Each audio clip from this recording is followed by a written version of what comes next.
اور یہ اکثر اللہ پر ایمان نہیں رکھتے مگر اس کے ساتھ شرک بھی کرتے ہیں، تو کیا یہ اس بات سے بے خوف ہیں کہ ان پر اللہ کا عذاب نازل ہو کر ان کو ڈھانپ لے یا ان پر ناگہاں قیامت آ جائے اور انہیں خبر بھی نہ ہو؟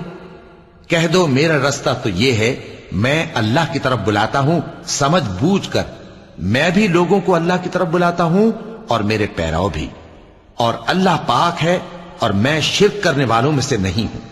اور ہم نے تم سے پہلے بستیوں کے رہنے والوں میں سے مرد ہی بھیجے تھے جن کی طرف ہم وہی بھیجتے تھے۔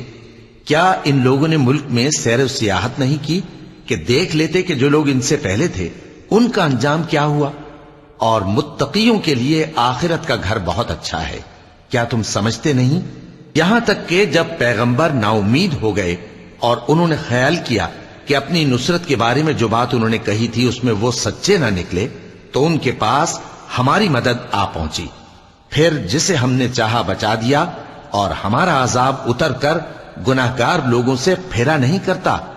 ان کے قصے میں عقل مندوں کے لیے عبرت ہے۔ یہ قرآن ایسی بات نہیں ہے جو اپنے دل سے بنائی گئی ہو، بلکہ جو کتابیں اس سے پہلے نازل ہوئی ہیں ان کی تصدیق کرنے والا ہے اور ہر چیز کی تفصیل کرنے والا، اور مومنوں کے لیے ہدایت اور رحمت ہے۔ صدق اللہ العظیم۔